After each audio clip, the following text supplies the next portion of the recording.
Hey everyone, I'm your author June. Before we get started, I really would appreciate it if everyone could hit the subscribe button. It helps me grow the channel, and I would love for all of you to come on this journey with me, as a family. Now, let's get into the story. Let me know if you enjoy. Whirlwinds spiraled across the parched expanse of the double-bar S, as if mocking Beau Sutton's struggle against the land's decay. The ranch house, once his father's proud monument, now slumped, paint flaking off like scorched parchment. Each groan of the porch under the assault of the wind carried the faint, spectral echoes of vanished joy, a family fractured by conflict and betrayal. Leaning against a fence post, Beau felt the rough grain bite into his weathered hands. His gaze drifted to the skeletal remains of a windmill, its rusted vanes stilled in permanent defeat. Repairing it seemed pointless. Why coax water from the earth for a herd that was practically a memory? His cattle, thin and dispirited, mirrored the hollowness that consumed him. He existed as a shadow, haunting the remnants of his life. The sun blazed down, unyielding, a cruel reflection of the barren landscape within him. Every dawn merely sharpened the sting of stolen years, of aspirations that had shriveled like blighted crops. The war had left him a husk, youthful dreams replaced by a gnawing cynicism that clung to him like grime. The faces of lost comrades, the tormented cries of the wounded, the putrid stench of gunpowder, these were his constant companions, murmuring accusations in the quiet hours. He'd sought solace in the relentless labor of the ranch, but the memories were insidious vines, roots sunk deep, strangling any chance of revival. A lone rider materialized on the horizon, a distant fleck against the shimmering heat haze. Beau squinted, shielding his eyes. Visitors were scarce. Most folks knew to avoid the double-bar S and its solitary, brooding inhabitant. As the figure drew closer, he recognized the carriage, Reverend Monroe's. But it wasn't the Reverend at the reins. A woman, ramrod straight, guided the horse, her bonnet obscuring her features, but the set of her shoulders radiated a quiet resolve. Abigail, the preacher's daughter. Years had passed since he'd last seen her, a girl with braids and a perpetual book. What drew her to this desolate corner of the world? Abigail Monroe drew a sharp breath as the carriage tires crunched on the gravel, marking her arrival in Harmony Creek. The town felt diminished and grief-stricken. Vacant buildings stared with hollow sockets at a forgotten reality. It seemed hope had long since departed, bag and baggage. Yet Abigail refused to yield to despair. She was here to make a difference, to reignite vitality in this fading community, starting with the weather-beaten schoolhouse on the outskirts. She eased the carriage to a halt before the school, its once pristine facade now peeling and discolored.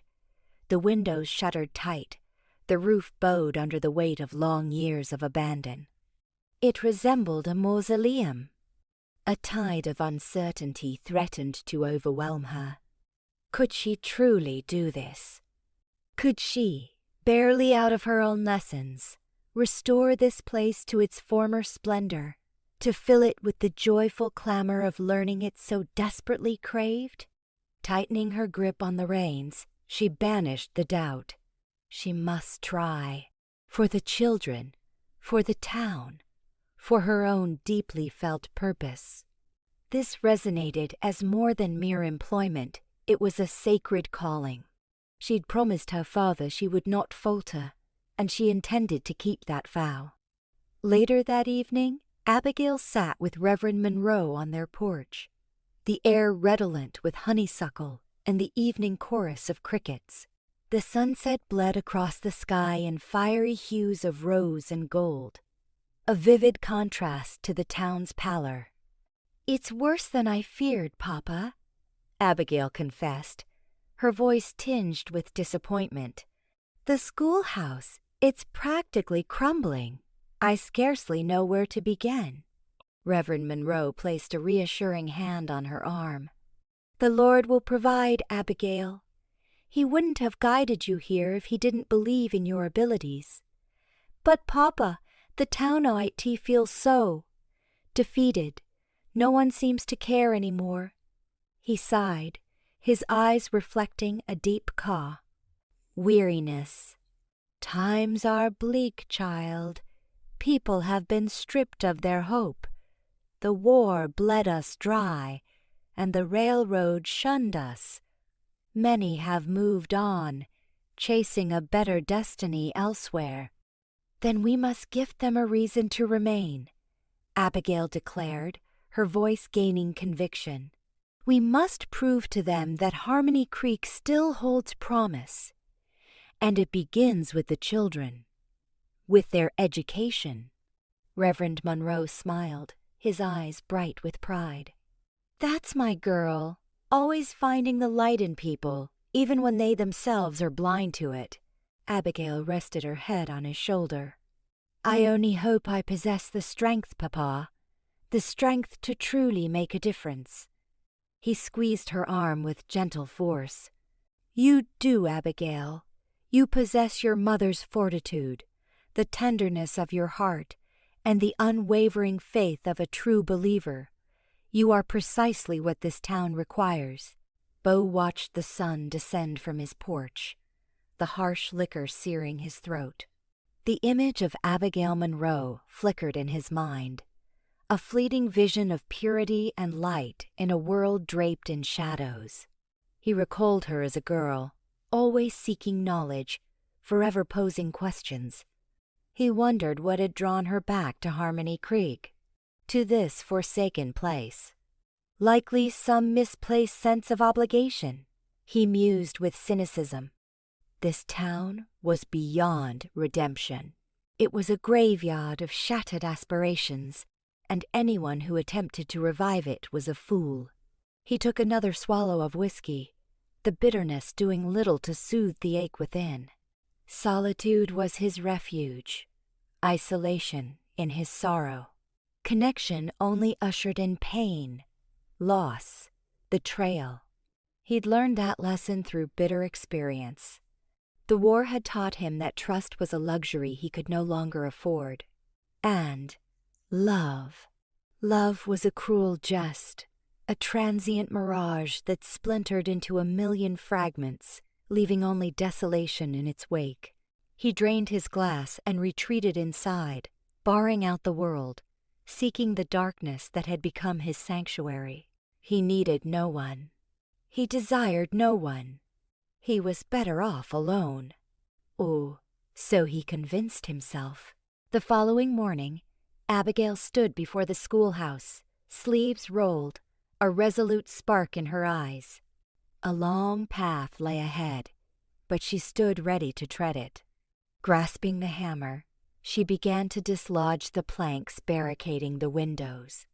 Sunlight flooded the dusty, forgotten space, illuminating the spectral echoes of bygone lessons, of children's peals of laughter, of dreams still awaiting realization. As she labored, she couldn't dispel the sensation of being watched. She glanced around, but found no one. Only the deserted road, the crumbling buildings, and the silent, vigilant hills. She shrugged it off, attributing it to her nerves. She stood alone here, truly alone. Yet she refused to succumb to fear. She had a purpose, a mission, and nothing would deter her. She swung the hammer again, each impact a testament to hope, a promise of restoration, a challenge to the gloom that had engulfed Harmony Creek. With each powerful stroke, the dust and shadows receded, supplanted by the faint whisper of a more promising future. The schoolhouse gamble shadows stretched like grasping fingers across Jed Stone's features as Blackwood, bathed in the meager light of his office, circled Harmony Creek on a surveyor's map. "The schoolhouse," he purred, his tone smooth as aged bourbon, is the linchpin, a gold mine waiting to be tapped, Jed. Imagine the fortunes we'll reap. Jed's gaze remained fixed, his expression a closed book. The townsfolk may object to such plans, Mr. Blackwood. A dry chuckle rasped from Blackwood's throat, utterly devoid of mirth. Sentimentality is a luxury, Jed, one easily manipulated or removed. Diplomacy is an art, and should art fail, we possess alternative persuasions. Jed gave a slow nod, his hand unconsciously finding the reassuring weight of his revolver. The air in Harmony Creek's town hall thrummed with barely suppressed outrage. Abigail, standing tall before the assembled residents, her voice resonating with fervent belief, proclaimed, "This schoolhouse isn't merely a structure of brick and timber. It's the very essence of our community, the cornerstone of our children's future." A wave of murmurs swept through the room, only to be swallowed by Silas Blackwood's resonating baritone. He rose, an embodiment of paternal concern. "My dear neighbors, let's be pragmatic. The schoolhouse is antiquated, a drain on our resources. I propose a solution, a cutting-edge facility, fully financed by Blackwood Enterprises. In return, naturally, for the Walma. Existing plot." A palpable unease settled over the assembly. Martha Jenkins, her brow furrowed with suspicion, challenged, "And what provision is made for our children during this interim, Mr. Blackwood? What becomes of Miss Monroe's livelihood?" Blackwood's smile held a razor's edge. "A temporary inconvenience yielding enduring benefits, Mrs. Jenkins. As for Miss Monroe, I'm confident we can find her a suitable alternative." A shiver traced Abigail's spine. She understood the veiled threat. It wasn't a job offer, it was an offer of silence. The meeting descended into pandemonium, a discordant symphony of indignation and trepidation. Abigail watched, her spirit plummeting, as the community she envisioned revitalizing teetered on the precipice of ruin. The Double Barra saloon offered sanctuary in its dim corners and the acrid scent of stale hops. Abigail hesitated at the threshold, the boisterous revelry and clinking glassware a jarring contrast to the despair gnawing at her insides.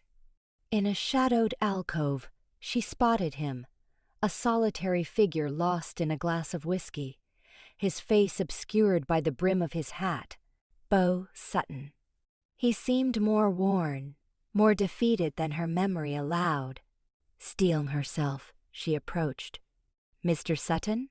He didn't bother to look up. "Heard you were back, Miss Monroe. Come to rescue us all, have you?"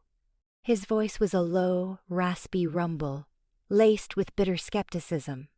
"I need your help," she stated, her voice betraying a slight tremor. "Blackwood is determined to take the schoolhouse."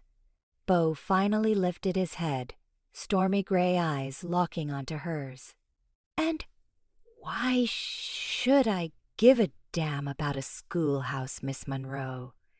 "Because it's the right thing to do," she pleaded. "Because this town yearns for hope, and you're one of the few who can challenge him." A mirthless chuckle escaped his lips. "Hope? There's no salvation in Harmony Creek, Miss Monroe. Only echoes of what was and dreams left shattered. And I buried mine long ago." He downed more whiskey, his attention drifting back to the amber liquid swirling in his glass. Abigail wouldn't be deterred. "I know you've suffered, Mr. Sutton, but I also see something deeper within you, a resilience, a sense of what's just. Don't let Blackwood prevail. Don't let him extinguish what little remains of this town." Beau remained impassive for a long beat, his face a battleground of conflicting emotions. Finally, he met her gaze, his eyes reflecting a pain mirroring her own. "What makes you think I can stop him, Miss Monroe? Blackwood commands resources, influence lackeys like Jed Stone at his beck and call." "Because," Abigail declared, her voice resolute. "I have faith in you, Mr. Sutton. And I have faith in Harmony Creek." She extended her hand. "Will you stand with me?" Beau stared at her outstretched hand, then back at her face, his expression indecipherable. The silence hung heavy, broken only by the saloon's clamorous symphony.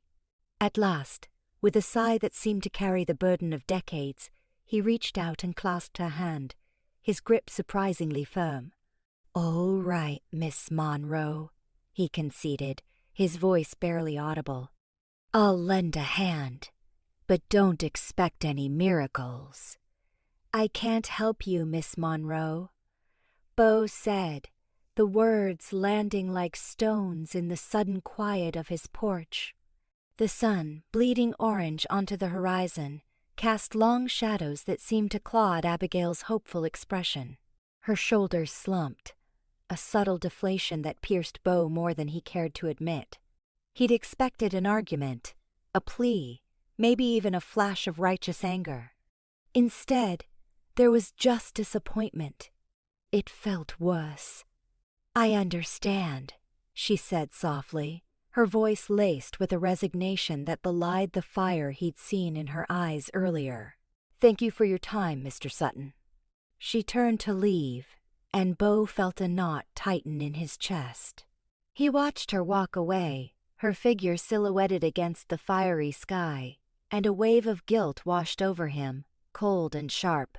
He knew he was being a coward, hiding behind his self-imposed exile. But the thought of stepping back into the fray, of fighting for something, for someone, it dredged up memories he'd spent years trying to bury. He gripped the porch railing, the rough wood digging into his calloused hands. The scent of honeysuckle, usually a comfort, now felt cloying, suffocating. He closed his eyes, and the present faded away, replaced by the ghosts of Shiloh. The air was thick with the stench of gunpowder and death. Screams echoed across the ravaged battlefield, a symphony of agony that still rang in his ears. He was younger then, barely a man, his face flushed with a naive patriotism that had been quickly burned away by the horrors he'd witnessed. He saw his brother Caleb laughing as they marched, their rifles slung over their shoulders.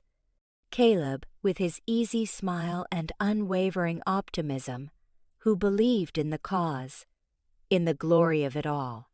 A belief Beau had shared, until the ground ran red and the sky rained fire.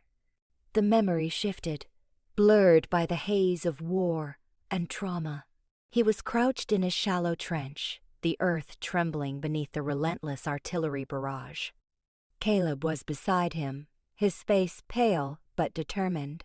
A shell exploded nearby, sending a shower of dirt and debris into the air. Beau felt a searing pain in his leg, and when he looked down, he saw the blood blooming on his uniform. "Beau, are you all right?" Caleb had shouted, his voice barely audible above the din. Beau had tried to answer, but his throat was choked with fear. He looked up and saw Caleb's eyes widen in horror as another shell hurtled towards them. He remembered the deafening roar, the blinding flash, and then nothing. Just darkness and the lingering taste of iron in his mouth. When he came to, Caleb was gone. Just a vacant space where his brother had been moments before. Beau crawled through the mud and carnage, searching frantically, but all he found were fragments, pieces of Caleb, scattered across the battlefield like broken toys. He had carried Caleb's death with him ever since, a weight that crushed his spirit and poisoned his soul. He blamed himself, convinced that if he hadn't been wounded, Caleb would still be alive, that if he had been faster, stronger, he could have saved him. The war had ended, but for Beau, the battle raged on, fought within the confines of his own mind. He had returned to Harmony Creek a changed man, a ghost haunted by the specters of Shiloh. He walled himself off from the world, convinced that he was unworthy of happiness, that he didn't deserve to find peace after the horrors he had seen. Abigail's request had been a spark, a flicker of hope in the darkness. But he had extinguished it, afraid of being burned again, afraid of failing, of losing something else he cared about. He opened his eyes, his heart pounding in his chest. The sunset was fading, and the shadows had deepened, turning the world into a monochrome landscape of regret. He watched Abigail disappear down the lane, her silhouette swallowed by the encroaching darkness. "Damn it," he muttered, the word a raw rasp in the still evening air. He pushed himself off the porch railing and started after her, his boots crunching on the gravel path. He caught up to her just as she reached the edge of his property. "Miss Monroe," he called out, his voice hoarse. She stopped and turned, her expression unreadable in the dim light. "Mr. Sutton?" He hesitated, the words caught in his throat. He didn't know what to say, how to explain the turmoil that raged within him. "I quay." He swallowed hard. "I'll help you." Her eyes widened, a spark of hope igniting within them. "You will?" He nodded, his gaze fixed on the ground. "I can't promise I'll be any good, but I'll do what I can." A small smile touched her lips. "Thank you, Mr. Sutton. It means more than you know." He looked up at her, and for the first time in a long time, he saw a glimmer of something other than pain and regret reflected in his own eyes. Maybe, just maybe, he could still find a way to heal. Maybe, with Abigail's help, he could finally lay the ghosts of Shiloh to rest. He didn't dare hope too much. He knew the road ahead would be long and difficult. But as he stood there, bathed in the fading light, he felt a flicker of something he hadn't felt in years, a fragile, tentative sense of hope, a hope that maybe, just maybe, he could still find a reason to live. A flicker of hope-dust devils danced around Abigail's scuffed boots as she neared the schoolhouse. A modest place, a single room plagued by a sieve-like roof and rattling window panes, it stood as a sanctuary in a town weathered by hardship. Faintly, she could almost discern the ghosts of youthful merriment, the scrape of graphite on slate, the stammering cadence of young voices wrestling with language. Inside, the scene unfolded as anticipated, a blend of controlled pandemonium and subdued yearning. Children, a motley crew spanning ages, some hardly capable of gripping a writing tool, huddled together, sharing dog-eared books and hushed confidences. Their garments bore the marks of repair, their faces smudged with the earth, yet their eyes blazed with curiosity, an intellectual hunger that resonated deeply within Abigail. She gathered them close, her voice a soothing balm in the dim light. "All right, everyone," she began, her smile unwavering. "Let's commence with our reading. Who's eager to launch us?" A smattering of hands tentatively fluttered upward, and Abigail selected a young boy named Billy, his patched breeches several sizes too large. He rose, his small frame trembling imperceptibly, and began to recite from a time-worn edition of Aesop's Fables. Initially, his voice faltered, but with each passing sentence, his assurance bloomed, and his eyes sparkled with accomplishment. Beau watched from the shaded recess of the general store across the lane, disquieting unease twisting in his stomach. He rationalized that he was merely observing, assessing the landscape, but in his heart, he knew he was drawn to the spectacle, like a fledgling drawn towards the warmth of a hearth. He noted Abigail's steadfast patience as she guided the children through their lessons, her gentle prodding when they faltered, her authentic pleasure at their incremental successes. He marked how she fostered a sense of significance, of worth, within each child. The bell above the door of the general store chimed, snapping Beau from his reverie. Silas, the proprietor, emerged, wiping his hands on the linen of his apron. "Taking in the school, marm, Beau?" he inquired, a knowing twinkle in his gaze. Beau tensed. "Just passing the time, Silas." Silas chuckled softly. "Sure you are. She's a gem, that Abigail. Labors tirelessly for those youngsters, despite half the townsfolk thinking she's squandering her energies." Beau pivoted away, the words biting with a sharpness he refused to acknowledge. He knew the town's perception of him, too. A damaged soul, burdened by recollections. A hermit who had surrendered to the weight of life. He had retreated into his sorrow, raising fortifications around his heart, sealing himself off from the world and all its occupants. Abigail, with her steadfast optimism and selfless commitment, was slowly undermining those defenses, exposing the tender, fragile core he had desperately attempted to conceal. As the hours drifted by, Beau remained a silent observer. He watched Abigail mend a tattered frock, share her meager repast with a famished child, and diligently unravel a challenging equation. He saw the children's faces illuminated by her presence, their gazes brimming with trust and affection. He understood that she wasn't merely imparting literacy. She was bestowing something infinitely more precious: hope. The sun began its descent, painting the landscape in hues of amber and rose. Abigail dismissed the children, sending them homeward with a comforting smile and a pledge to reunite on the morrow. As she secured the schoolhouse, Beau detected a fleeting weariness in her expression, a hint of the burden she shouldered. He watched her proceed towards the parsonage, her shoulders subtly stooped, and a wave of remorse engulfed him. He recalled his sibling Caleb, a brilliant, spirited young man who had nurtured aspirations of becoming an educator. Caleb had invariably professed in the efficacy of education, the paramount importance of granting every child the opportunity to learn and flourish.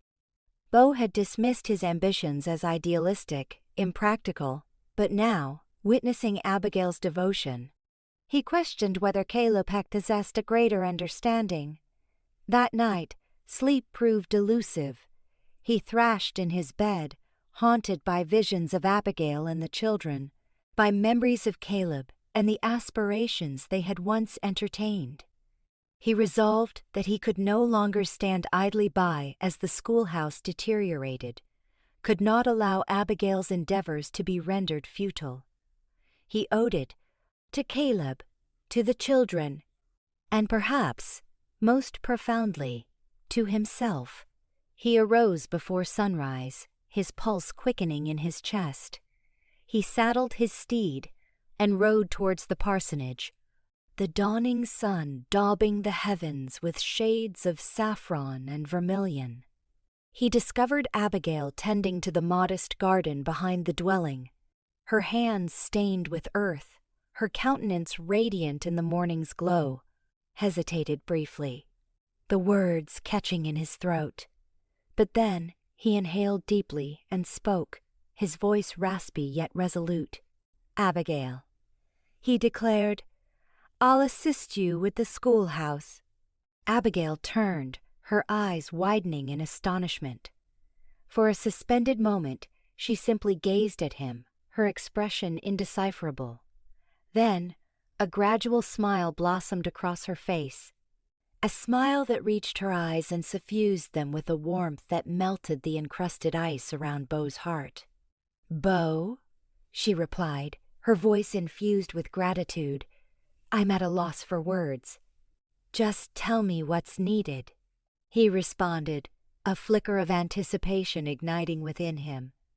Abigail's smile broadened. First, the roof. It dripped something fierce. She paused, then added softly, "Thank you, Beau. More than you realize. More merely Lear."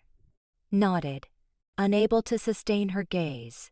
He knew that aiding Abigail and the children wouldn't expunge the pain of the past, but it might pave a path towards healing, a chance to reconstruct his life and rediscover purpose. As he observed Abigail, standing there with her hands in the soil and her eyes brimming with hope, he realized that perhaps, just perhaps, he could attain redemption in her embrace. Unlikely allies, Beau leaned against the roughly hewn table in Abigail's parlor, the air thick with the fragrance of dried lavender and aged paper, an olfactory departure from the dust devils and tanned hides of his ranch. The town map spread before them was a canvas of Abigail's meticulous markings. Blackwood, he grated, his voice a low rumble seasoned by years of shouting across open ranges, owns the mercantile, the mill, plus half the blasted saloons. He's got his fist around this town's windpipe. Abigail's brow creased, her inherent optimism dimmed, though not extinguished entirely. He's made offers on almost every property. Paltry ones. Insulting even. People are frightened, Beau. They are grabbing what they can and running. Scared or just practical? Beau countered, his gaze flinty. A man can't feed his family on dreams alone, Abigail. Reverend Monroe entered, worry lines etched deep into his face, yet his eyes held a steadfast glow. There are things that nourish more than bellies, Beau, he said gently. Community. Conviction. The legacy we leave our children. Beau scoffed, the sound laced with bitterness. Conviction didn't spare my brother any pain. The statement landed heavily, a painful reminder that time hadn't softened. He saw a flash of hurt in Abigail's eyes, a silent understanding of the darkness he carried. Yet faith sustains us, Beau, Abigail countered, her voice regaining its usual resonance. It empowers us to fight for what matters.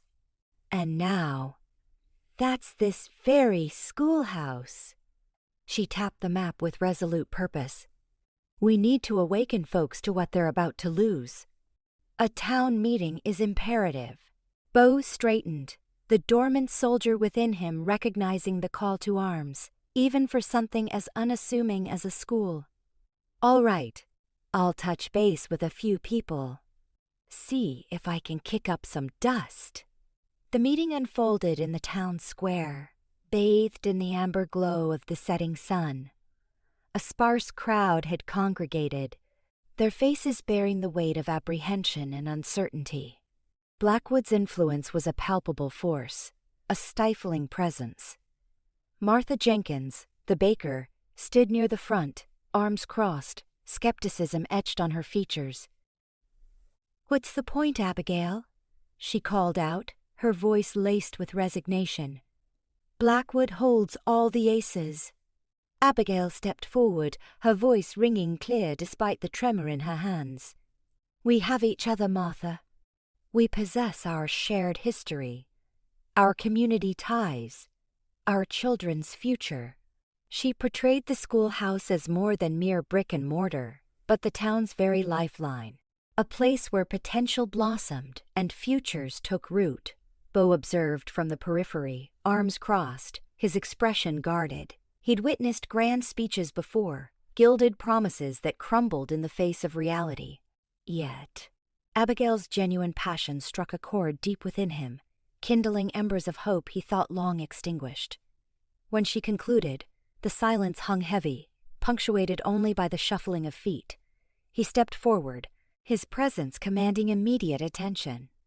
He wasn't a polished orator like Abigail. His words were raw, unadorned, but imbued with the gravity of lived experience. "I came to this town a broken man," he began, his voice a low timbre carrying to the furthest edges of the square. "I sought isolation, oblivion, detachment. But I see something worth salvaging in Abigail's struggle." He scanned the crowd, meeting their gazes, one by one. Blackwood aims to dismantle this town, brick by brick, until all that remains is ruins. Will we allow him to do so?" He paused, allowing his words to permeate. "This schoolhouse, it transcends books and lessons. It embodies who we are, what we represent. It's about the kind of future we envision for our children. And I, for one, refuse to forfeit that." A ripple of murmurs passed through the crowd. Martha Jenkins uncrossed her arms, her expression softening perceptibly.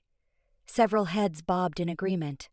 Beau had planted a seed of defiance, a flicker of hope amidst the despair. The following weeks were a flurry of activity. Beau, surprisingly, poured his energy into the effort with a zeal that astonished him. He organized work crews to rehabilitate the schoolhouse, his calloused hands wielding hammers and saws with the same deftness he used to manage a lariat. He spent countless hours engaging with townsfolk, addressing their doubts, allaying their trepidation, and reminding them of their shared heritage.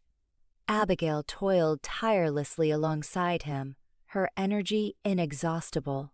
They were an unlikely duo, the rugged rancher and the idealistic educator, yet their common goal fostered a deep connection, a shared understanding that eclipsed words. One evening, perched on the schoolhouse porch as the sun dipped below the horizon, painting the sky in a kaleidoscope of vibrant hues, Abigail turned to Beau, her eyes overflowing with gratitude. "I don't know where we would be without you, Beau. You've reignited hope in this town." Beau averted his gaze, uncomfortable with such effusive praise. "Don't thank me yet. Blackwood won't concede easily." "I know," Abigail said softly, "but we are no longer alone. And that makes all the difference." She paused, then tentatively reached out and touched his hand. "Thank you, Beau." His gaze met hers, and for a fleeting moment, the world around them dissolved. He perceived in her eyes a profound compassion and empathy he hadn't encountered in years. A warmth surged through him, dispelling the cold that had taken root in his soul. He didn't recoil. He found himself unable to. "Abigail," he began, his voice thick with emotion. He wasn't certain what he intended to say, but the words felt momentous, essential. A sudden shout shattered the spell. A contingent of men, spearheaded by Blackwood's burly foreman, approached the schoolhouse, their expressions menacing. "Get off this property," the foreman snarled, his voice a guttural rasp. "Blackwood wants this land cleared by morning." Beau's jaw tightened, his eyes hardening. The fleeting intimacy with Abigail shattered, supplanted by the familiar surge of anger. "You relay this message to Blackwood," he growled, stepping protectively in front of Abigail, shielding her from the threat. "He'll have to reckon with me first." Cigar smoke hazed Blackwood's office, clinging to the draped velvet and gleaming mahogany. Jedediah Stone, a rigid silhouette against the window, stared at the gritty street while Blackwood pirouetted in his chair, a shark's grin spreading across his face. "Reputation," Blackwood purred, his manicured nails drumming on the desk. "A delicate facade. Wouldn't you agree, Stone? A whisper can crumble it to dust." Jedediah said nothing, his jaw a hard line. Experience had taught him that Blackwood's musings were preludes to directives, unpleasant ones at that. "Monroe," Blackwood breathed, his voice now a serpent's coil. "She's galvanizing the townsfolk, becoming a thorn in our side. We need to guide their opinions, subtly, naturally, but with purpose." A dry chuckle rattled in his throat. People tend to heed those perceived as virtuous. "Let's scrutinize her past, shall we? Unearth any inconvenient truths." Jed turned, his flinty gaze fixed on Blackwood. And if there are none to unearth? The smile widened, a glint of gold flashing. Then, my dear Stone, we shall simply plant some. The initial rumors crept into Harmony Creek like tendrils of poison ivy. Invisible, yet virulent. They bloomed first at the mercantile, amidst the women bartering gossip alongside calico and flour. Then they spread to the saloon, stoked by rot-gut whiskey and idle minds. Soon, a persistent undercurrent of suspicion clouded Abigail Monroe's name. Have you heard about her kin? A woman breathed to her companion, eyes darting about. Back east? Scandalous, they say. A tarnished dove, another added, feigning shock. Forced to flee in disgrace. Martha Jenkins, usually accepting of Blackwood's dominion over the town, overheard the whispers near the yeast. A furrow creased her brow, a disquieting feeling stirring within. Though not intimately acquainted with Abigail, the teacher had always struck her as genuine. Could it all be a clever deception? The tales escalated, morphing into wilder accusations. Abigail was now painted as everything from a pilferer to actions that made Martha's cheeks burn. Blackwood's strategy was proving effective. Anxiety and mistrust curdled in the town's veins, setting neighbor against neighbor. Abigail first sensed the shift in the children. Their exuberance had dimmed, replaced by a hesitant reserve. Their smiles lacked warmth. Then followed the sidelong glances from adults, the averted eyes, and the abrupt cessation of conversations whenever she approached. One afternoon, while sweeping the schoolhouse veranda, a group of women passed by, their faces masks of disapproval. Mrs. Abernathy, normally a font of call, chatter, pointedly turned away, muttering about wolves draped in innocence. Abigail's breath hitched. She straightened, projecting an air of assurance she was far from feeling. "Good day, ladies," she managed, her voice trembling faintly. The women hurried on, their silence a damning indictment. That evening Beau discovered her on the porch swing, gazing at the deepening dusk. The characteristic spark in her eyes had been snuffed out, replaced by a raw vulnerability. "What troubles you?" he asked, his voice laced with concern. She shook her head, avoiding his gaze. "Nothing," she whispered, her voice cracking. He sat beside her, the silence amplifying their unspoken fears. Finally, she inhaled deeply. "They speak of me, Beau," uttering terrible accusations. His hand hovered, unsure. "They claim I was forced to leave my former home in shame," she continued, her voice fragile. "That I misrepresent myself, that I am unfit for this role." Tears welled, blurring her vision. "It's untrue," she insisted, desperation creeping into her tone. Every syllable. Beau's jaw tightened, his anger simmering. Blackwood, the viper, was poisoning their well. "I do not believe it," he declared, his voice resolute. Not for an instant. She finally met his gaze, a mixture of gratitude and disbelief flickering within her. "But why would they fabricate such lies?" "Because they fear you," he answered. "Because you challenge Blackwood's authority."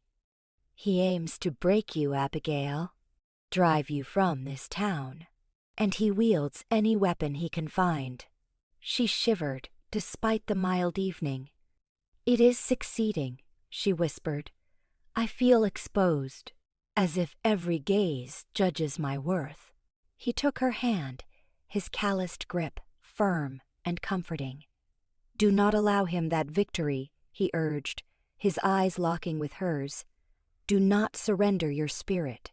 This town requires you, Abigail." "As do I." His words, simple yet sincere, soothed her wounded spirit. She squeezed his hand. "What recourse do we have?" she asked, her voice recovering a semblance of its former strength. Beau leaned back, his gaze hardening. "We retaliate," he said. "We expose Blackwood's deceit. We demonstrate that we will not be cowed."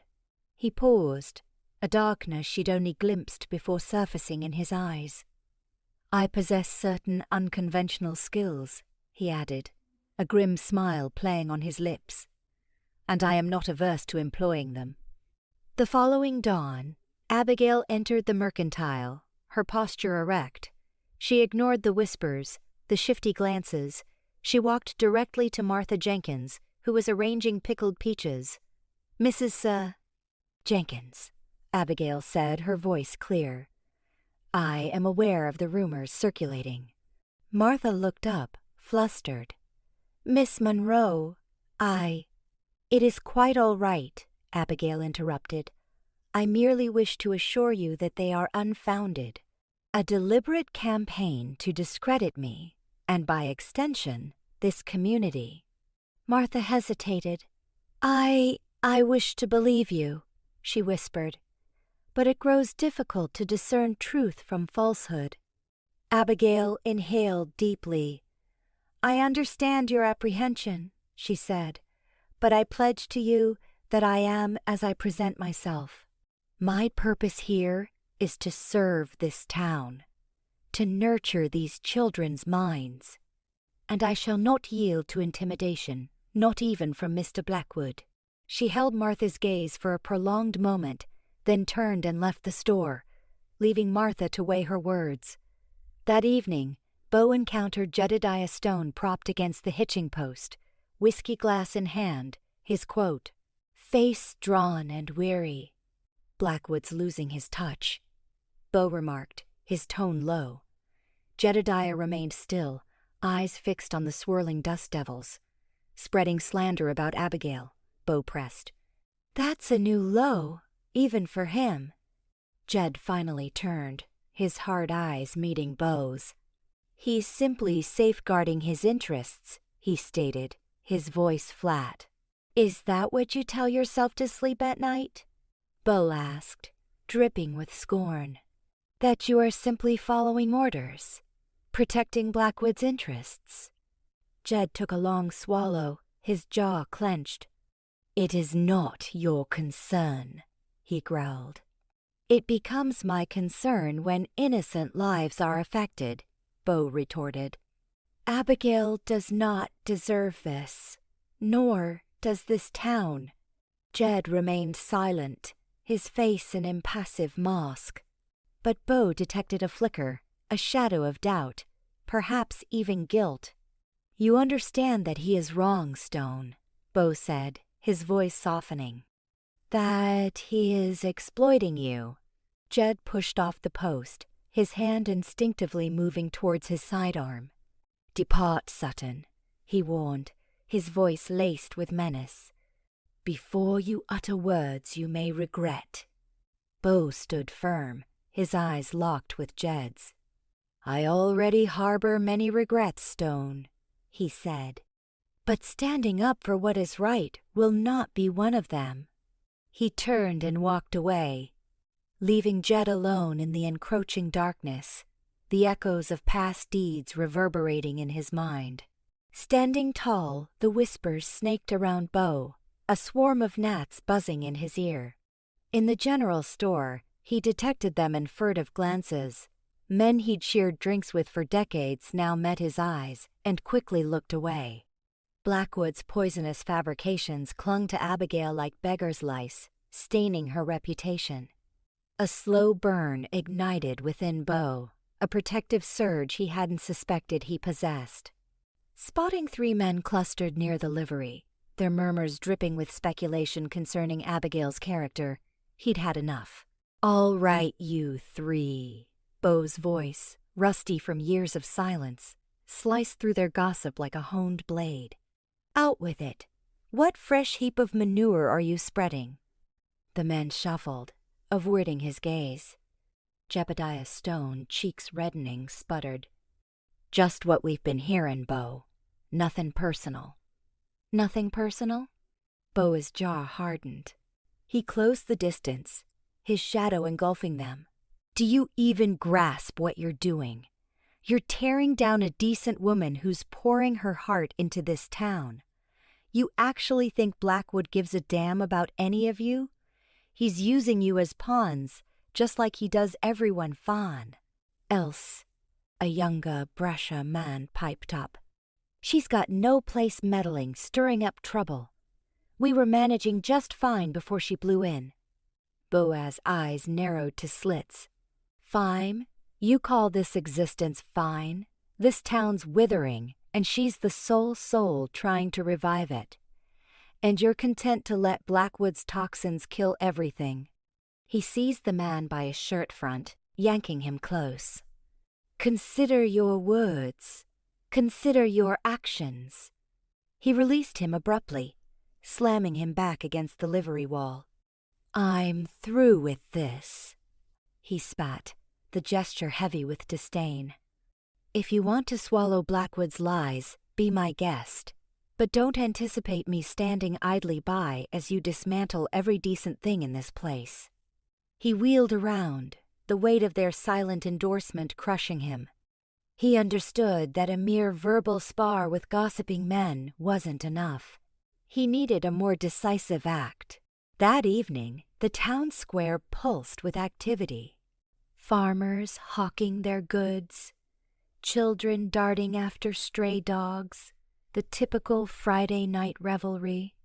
Beau stood at the periphery, hands buried in his pockets, observing Abigail. She chatted animatedly with Mrs. Henderson, her expression sincere, her smile radiant.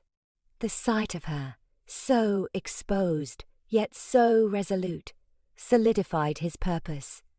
He strode toward the center of the square, mounted the wooden platform usually graced by itinerant preachers and political orators, and cleared his throat. The din gradually subsided as people swiveled to face him, their expressions a mix of curiosity and unease. I'm not one for grandstanding, Beau began, his voice booming across the sudden quiet. But something must be said. He paused, meeting the eyes of everyone gathered. There's been talk. Vile fabrications, propagated by Silas Blackwood, concerning Abigail Monroe. He detected a pallor wash over Abigail's face, and his gut clenched. I know this town, inside and out. I know its inhabitants. And I know an honest heart when I see one. Abigail Monroe is just that. She's arrived to aid us, to rescue our schoolhouse, to gift our schoolhouse. Children with prospects. He inhaled deeply, the air thick with anticipation. Blackwood craves absolute control over this town. He aims to dismantle the schoolhouse, to destroy Abigail. He's weaponizing lies and fear to achieve his aims. And I, for one, will not permit it. He fixed Jedediah Stone, positioned near the front, with a hard stare, the man's face a mask of uncertainty. I stand with Abigail. I stand with the schoolhouse, and I implore each of you to do the same. He descended from the platform, the silence hanging like a shroud. Then, a single, tentative clap echoed, swiftly amplifying, spreading through the crowd like wind-whipped flames. He saw Sheriff Evans nodding, his expression inscrutable but his support palpable. Mrs. Henderson surged forward, embracing Abigail, tears streaming down her face. Other townsfolk followed suit, offering words of solace and encouragement. Beau observed, a knot in his chest slowly loosening. He had taken his stand, and the town, it seemed, stood with him. Later that night, after the square had emptied and the town had fallen silent, Beau discovered Abigail seated on the schoolhouse porch, gazing out at the moon-drenched fields. He approached and sat beside her, the quiet, comfortable, and familiar. "Thank you, Beau," she murmured, her voice thick with emotion. "For tonight. it meant more than I can express." He shrugged, uneasy with her gratitude. It was the decent thing. It transcended that, she insisted, turning to face him. Her eyes, pools of warmth and admiration, locked with his. "You risked much, confronting Blackwood like that. You risked your standing, your well-being." "I'm not afraid of Blackwood," Beau said, his voice deep and steady. "I know," she replied, a soft smile gracing her lips. But it wasn't merely about Blackwood, was it? It was a bow to something deeper. He averted his gaze, unable to sustain her stare. He knew she was right. It reached beyond Blackwood. It was about reclaiming his fractured life, about discovering a purpose, about at last confronting the specters of his past. I couldn't bear to watch him destroy you," he confessed finally, the words barely audible. Abigail reached out and clasped his hand, her touch sending a surge of warmth through him. "You didn't," she said, her voice ringing with conviction. "You saved me, Beau. You saved us all." He looked at her, her face illuminated by the gentle moonlight, and beheld a resilience and beauty that rendered him speechless. He had existed in the shadows for far too long, convinced he was beyond saving. But in that instant, holding Abigail's hand, he felt a tremor of hope, a chance that perhaps, just perhaps, he could find his path back to the light. "It's far from over," he said, his voice a bare whisper. "Blackwood won't concede easily." "I know," she said, squeezing his hand. "But we'll face him together." He gazed at her, her eyes shining with unwavering resolve, and knew she spoke the truth. United, they could weather anything. Together, they could resurrect Harmony Creek. Together, they might even discover how to heal their wounds. Flames of suspicion the air stung Beau's nostrils, an acidic bite that sliced through the morning's chill. It was smoke. He urged his horse faster, the beast responding to the tension humming in Beau's hands. Reaching the crest, the scene hit him like a physical blow. Abigail's school, his Abigail's school, consumed. Crimson tendrils clawed at the timber, the roof caving inward. A cluster of townsfolk stood paralyzed, their faces canvases of shock and grief. Martha Jenkins twisted her apron, a silent war raging across her features. Sheriff Evans, jaw clenched, snapped orders. A futile exercise against the Inferno's ravenous appetite. Despair, like the pervasive smoke, choked the very air. Beau's gaze darted through the crowd, a frantic drumbeat in his chest. Where was she? He spotted Abigail, isolated, her complexion ashen, eyes fixed and vacant as she watched the blaze. He dismounted, moving to her side, his hand instinctively seeking hers. Her fingers were like ice, trembling.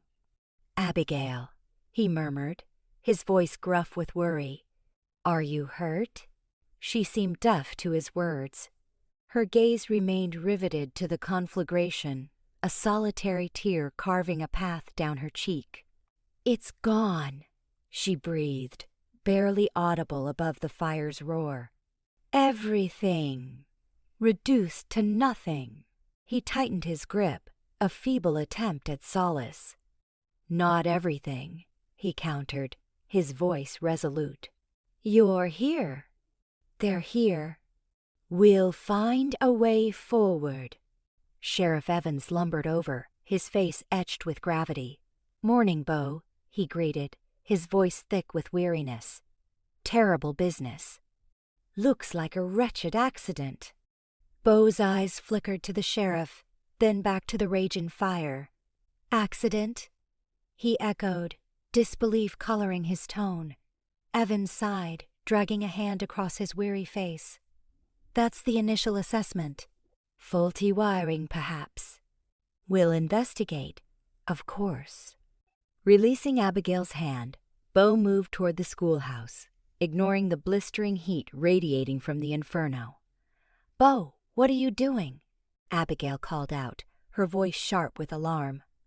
"Just having a look around," he answered, his gaze narrowed. "See if anything stands out." He circled the building, senses on overdrive. The fire had devoured much. But Beau was adept at spotting the overlooked. He noticed a subtle disturbance leading away from the rear, a faint trail of displaced earth and snapped twigs.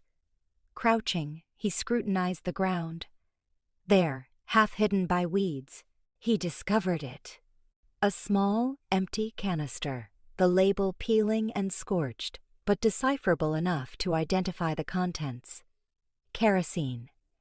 Rising, jaw tight, the can clutched in his fist, he returned to Abigail and the sheriff, townsfolk's faces mask of sorrow.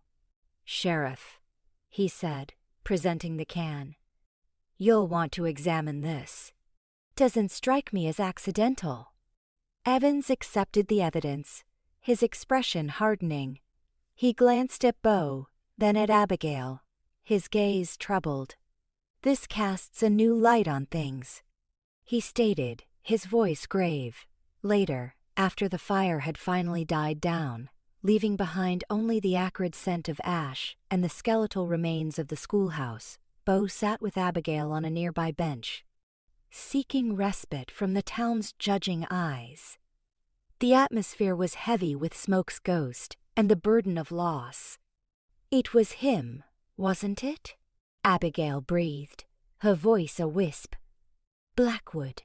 Beau hesitated, his gaze fixed on the ground, his mind wrestling with the implications.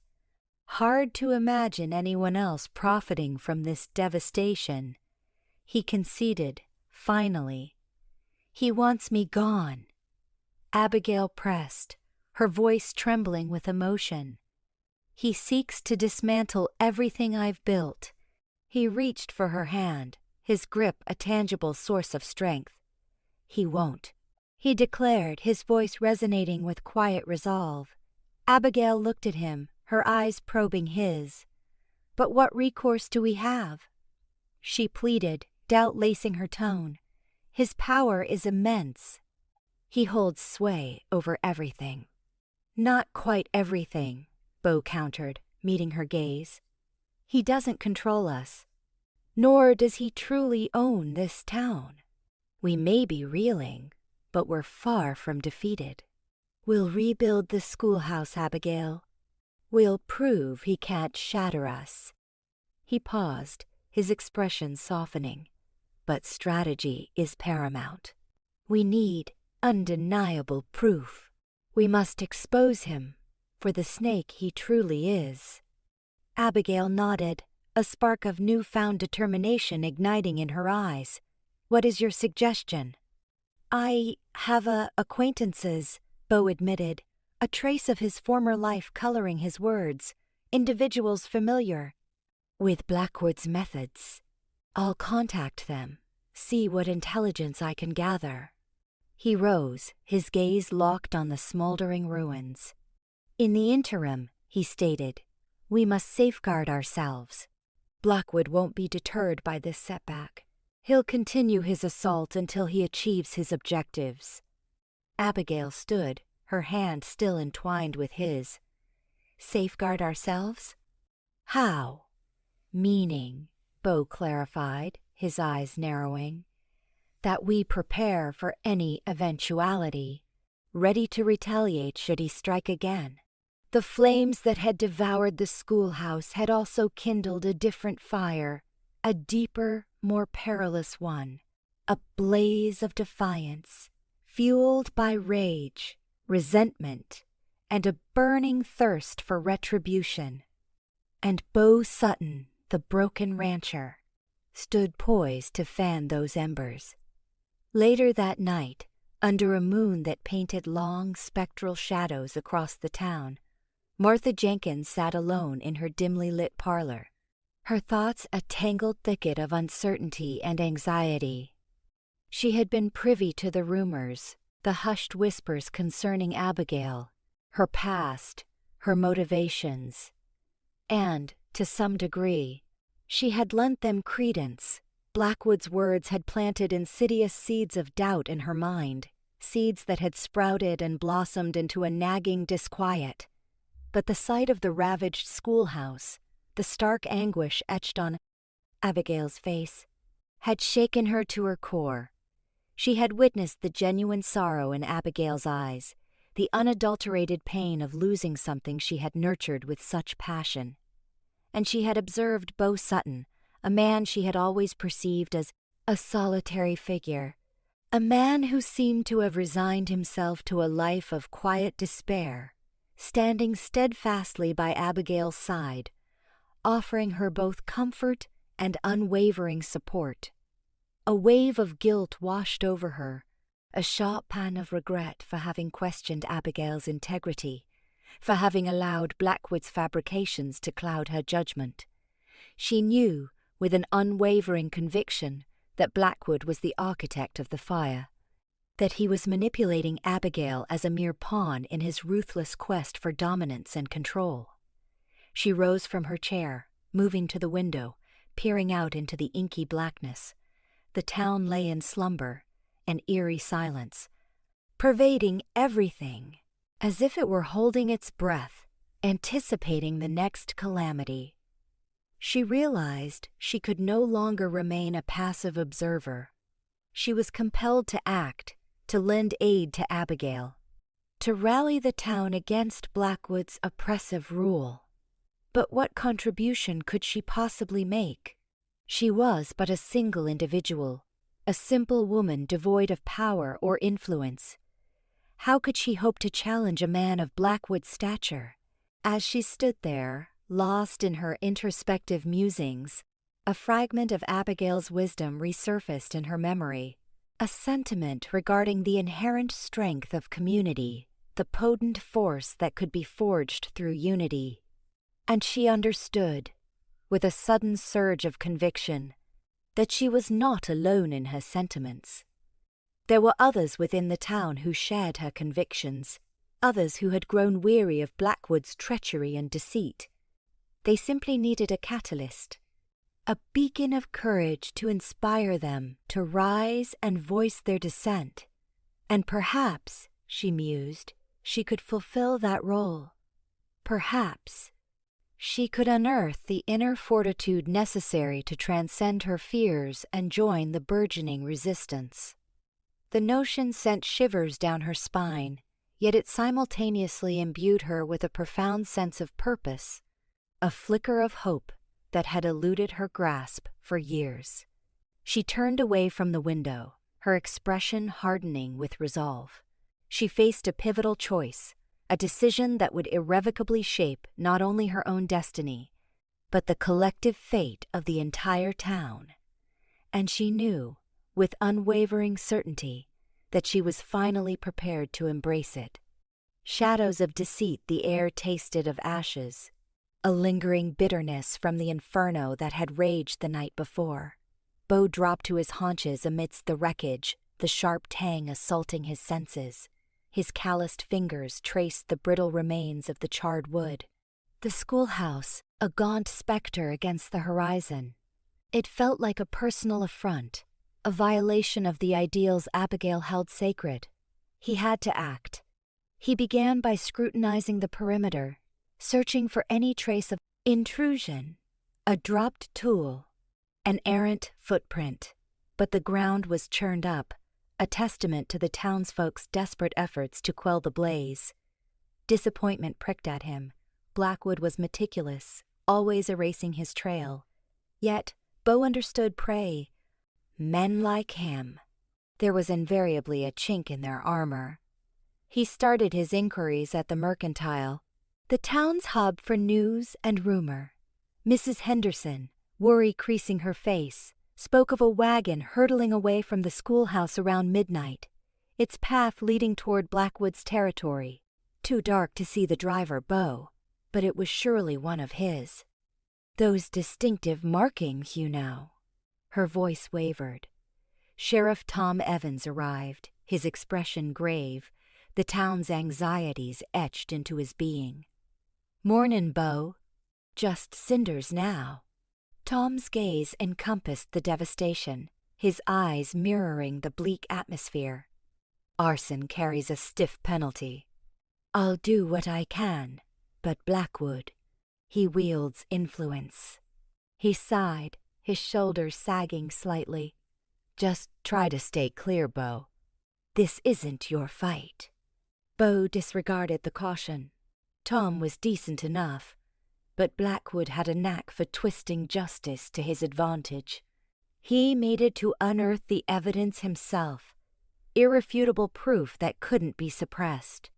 The following days were spent in quiet observation of Blackwood's movements, overhearing snippets of conversation at the saloon, piecing together the fragments like a shattered mosaic. Blackwood was aggressively expanding his holdings, acquiring ranches from struggling families, often at suspiciously meager prices. Whispers circulated of coercion, of veiled threats. A particular name kept surfacing: Jebediah Stone, a rancher who had steadfastly refused to yield his land to Blackwood. Stone had vanished months ago, his ranch now mysteriously under Blackwood's dominion. Something felt amiss, the narrative incomplete. Beau resolved to visit Stone's widow.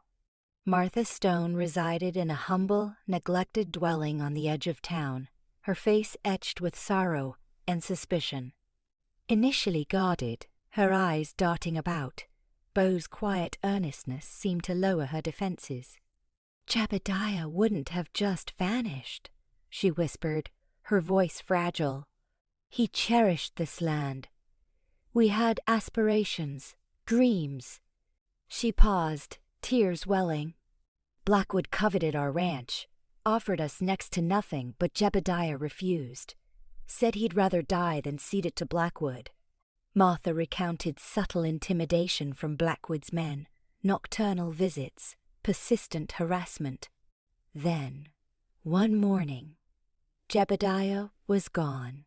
The sheriff had deemed it a disappearance, but Martha knew the truth. "He's dead, Mr. Sutton. Blackwood murdered him." A frigid anger seized Beau, a dormant rage he thought he'd buried long ago. He inquired whether Jebediah had kept any records, any documents that might expose Blackwood's dealings. She led him to a concealed space beneath the floorboards, revealing a small wooden chest. Inside, Beau discovered a collection of correspondence, contracts, and ledgers, documenting Jebediah's transactions.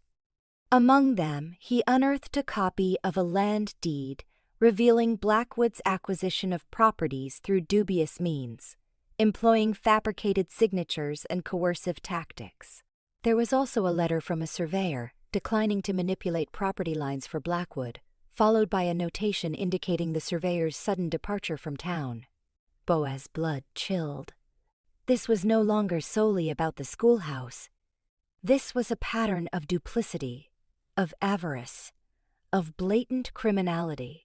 Blackwood was systematically undermining the town, exploiting the vulnerable, and silencing dissent.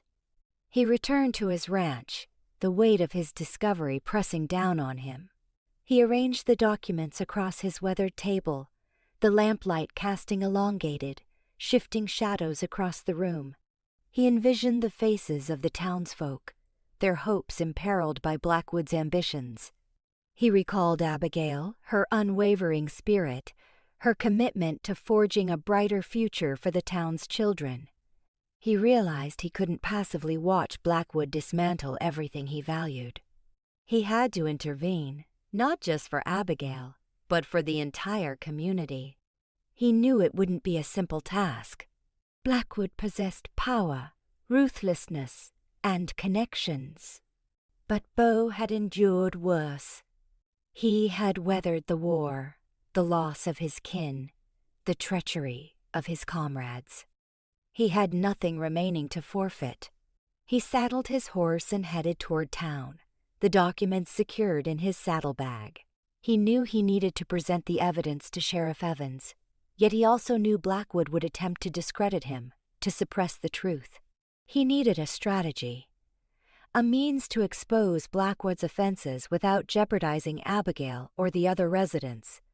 As he rode, he spotted Abigail walking toward him, silhouetted against the twilight. She appeared weary, yet her eyes retained a flicker of hope. He halted his horse, a sudden surge of tenderness washing over him. He knew he couldn't confront this alone. He needed her fortitude, her courage, her steadfast faith in human goodness. "Beau," she said, her voice gentle, "have you learned anything?" He dismounted and grasped her hand, his gaze locking with hers. "I have, Abigail, more than anticipated. Blackwood is far more dangerous than we imagined." He paused, his voice earnest. "But I need your assistance. I cannot accomplish this without you." A whirlwind of grit spiraled across the cracked earth at Harmony's edge, mirroring the apprehension gnawing at Beau. News, a swift current in a small town, had announced Jedediah Stone's arrival like the vanguard of a tempest. Stone, a name that soured the air itself. A hired gun, rumored to be Blackwood's personal shade. From the dim recess of the general store's porch, Beau observed Stone's descent before the saloon, each movement precise, distilled to brutal intent. He projected a controlled menace, every subtle shift hinted at dormant power and cold efficiency.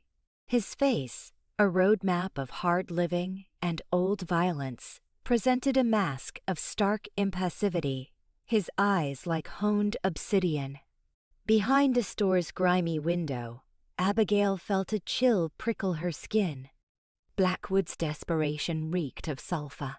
"He's here to intimidate us, Beau," she breathed, her voice a wisp of sound. "To break our resolve." Beau's jaw hardened, muscles bunching beneath his skin. Fear was an unwelcome, yet familiar, guest, but he wouldn't let it command him. "Then we'll show him no fear," he countered, his voice steady and low. He levered himself off the porch, the aged planks groaning in protest.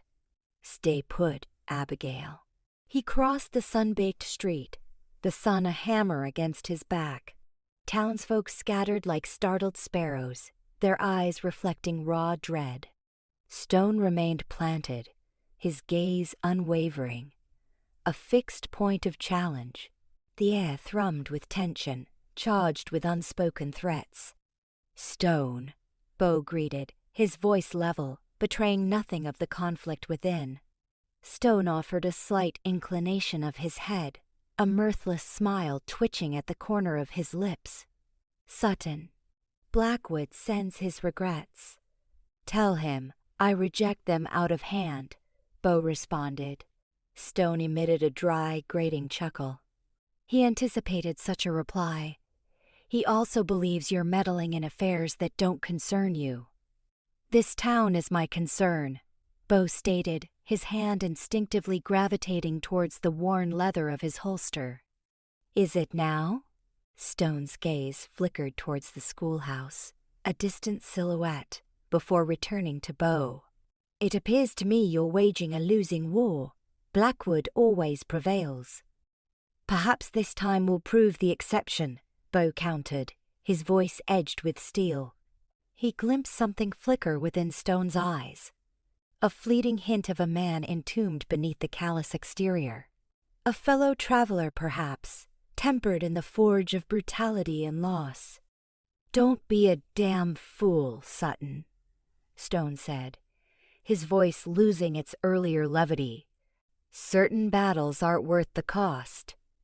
"That's where your reckoning fails," Beau said, his gaze locking with Stone's. "Some things are everything."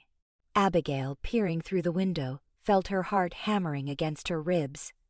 She recognized the years etched upon Beau's face, the quiet weariness in his eyes. But she also discerned the unyielding core of him, the fierce resolve that had initially drawn her in. She understood he was fighting not merely for the town's survival, but for his own, for a chance to salvage a life he'd believed irretrievably lost. Stone shifted his weight, his hand hovering suggestively near his weapon. Blackwood desires you to fully grasp the ramifications of your obstinance. He paused, his voice now at dangerous rasp. He is, by nature, a patient man, Sutton. But even his patience has its limits. Are you here to deliver ultimatums, or to instigate a bloodbath? Beau inquired, his voice deceptively soft. I'm here to extend a choice, Stone stated. Withdraw, Sutton. Yield to Blackwood's will. Spare yourself considerable grief. Beau weighed the proposition. He could retreat. He could slink back into his solitary existence, abandoning the town to its fate. But he knew he couldn't. Not anymore. Abigail's steadfast faith in him had reawakened something dormant within him, a sense of obligation, a nascent spark of hope. I'm not going anywhere, Beau asserted, his voice resonating with conviction. Relay that to Blackwood. Stone's eyes narrowed into slits. You are a stubborn man, Sutton. I acknowledge that quality. However, such stubbornness can prove fatal. Possibly, Beau conceded, his grip tightening on his holster. But it can also be a lifeline. Silence descended, heavy and suffocating. The only sound the mournful sigh of wind weaving through the vacant streets. Abigail held her breath, her knuckles bone-white as she clutched the window frame. She understood that one misspoken word, one ill-timed gesture, could ignite a conflagration. Stone retreated a step, his face giving nothing away. Very well, Sutton. You've made your bed. Don't claim you weren't cautioned. He reholstered his gun, the action seamless and swift. I'll be seeing you around. He pivoted and strode back towards the saloon, his shadow lengthening and growing more menacing in the waning sunlight. Beau tracked his departure, his senses screaming. He knew this was only the opening salvo. Blackwood wouldn't concede defeat easily. He would persist, would apply increasing pressure until he obtained his desired outcome. Beau turned back towards the general store. Abigail remained at the window, her face drained of color with worry. He summoned a reassuring smile. It's all right, he said, his voice sounding braver than he felt.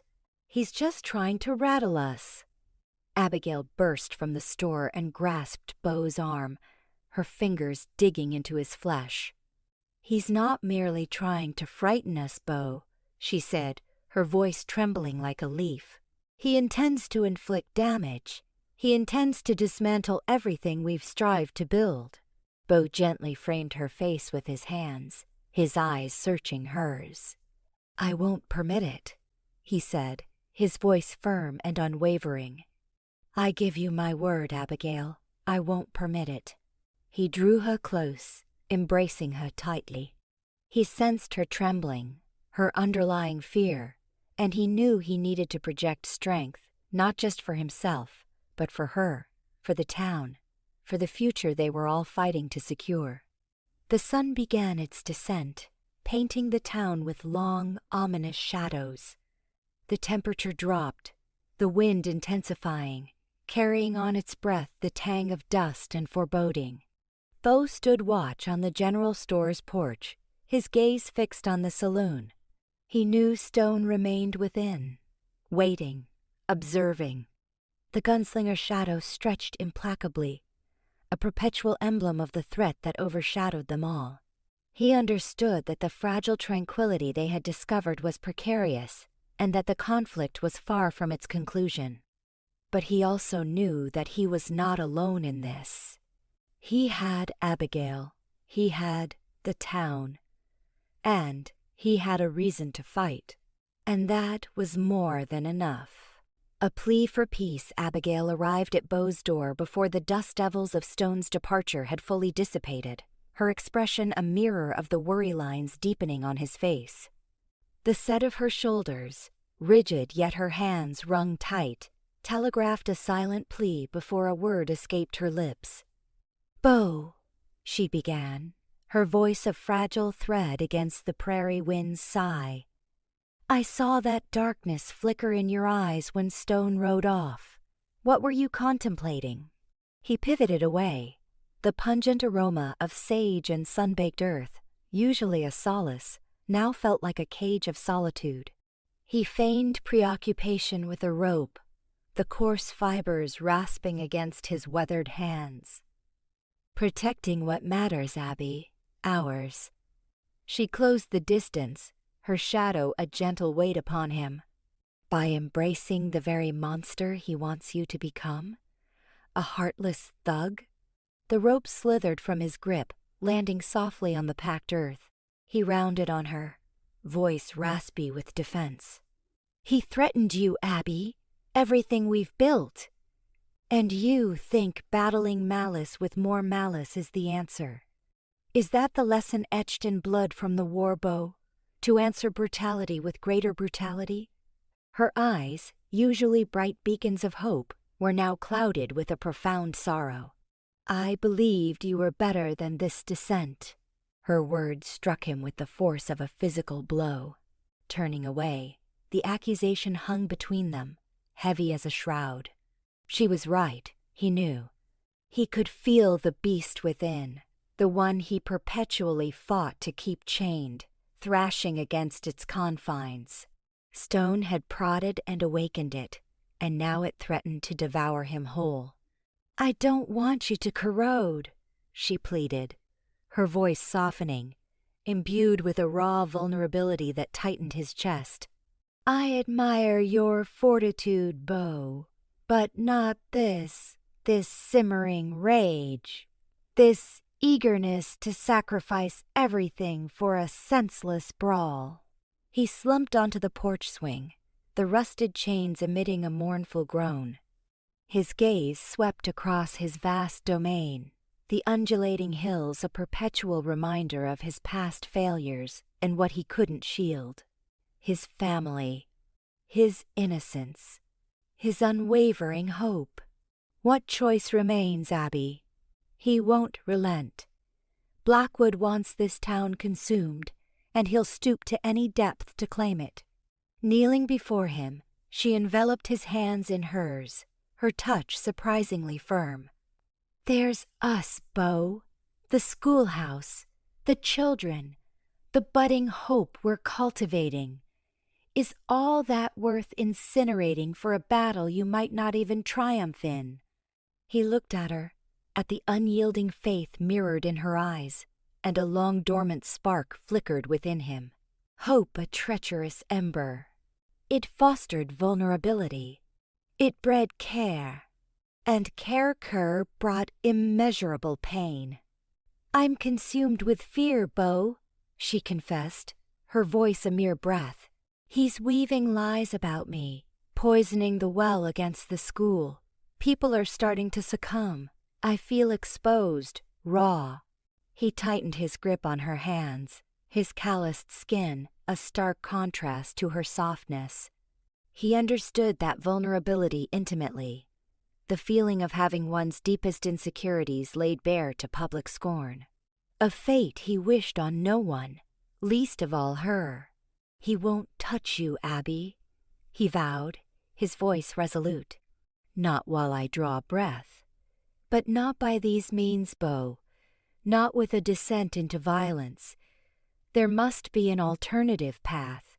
We must outsmart him, rise above his depravity." He truly looked at her, and saw not merely a teacher, but a woman of immense strength and unwavering belief. A woman who placed faith in him, even when he faltered. He envisioned his father, a beacon of peace who consistently sought resolution through dialogue, not aggression. A man he'd failed to emulate, a man he now yearned to honor. Raking a hand through his hair, the accumulated burdens of his past pressed heavily upon him. He could feel the darkness receding, banished by the radiant warmth of her presence. She was right, of course.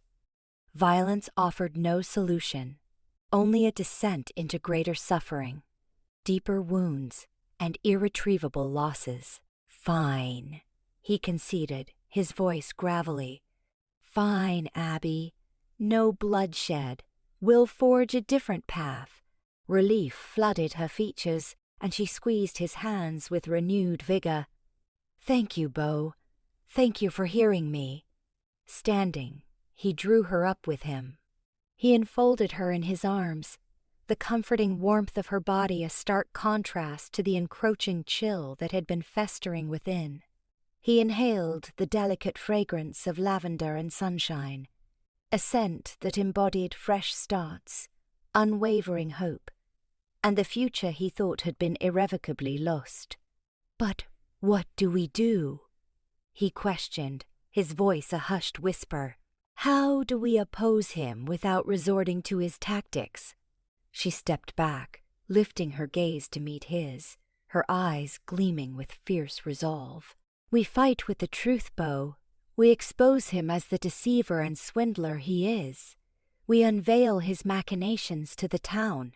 A slow, deliberate smile spread across his face. "And how precisely do we accomplish that?" "We begin by engaging with the people," she stated.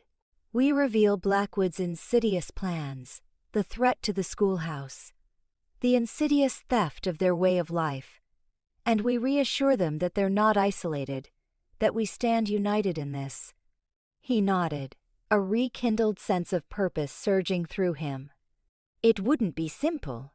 Blackwood wielded substantial wealth and powerful allies, but they possessed something he lacked: truth, and the unwavering support of a community that was gradually awakening to the danger he represented. "All right, Abby," he affirmed, his voice firm. "Let's do it. Let's battle him with the truth as our weapon." He knew the road ahead would be arduous and fraught with peril, but he also knew that with Abigail at his side, anything became achievable. He was no longer solely fighting for personal redemption. He was fighting for her, for the schoolhouse, for the town's survival, for a future that had once seemed unattainable. As the sun sank below the horizon, painting the prairie with long, somber shadows, Beau experienced a tranquility he hadn't known in years. The darkness lingered, lurking beneath the surface, but it no longer dictated his actions. He had discovered purpose, a cause worth fighting for, and a woman who believed in him enough to reignite the embers of the man he truly was. A guardian, not a destroyer. Confrontation at the council. The town hall air vibrated with animosity, a palpable cloud of suspicion hanging heavy. Unease sharpened every feature. A gallery of anxious faces turned toward the front. Beau felt a tremor in Abigail's hand, a fragile counterpoint to the resolute glint in her gaze as she scanned the room. His gentle squeeze offered silent support a role thrust upon him by Blackwood's machinations.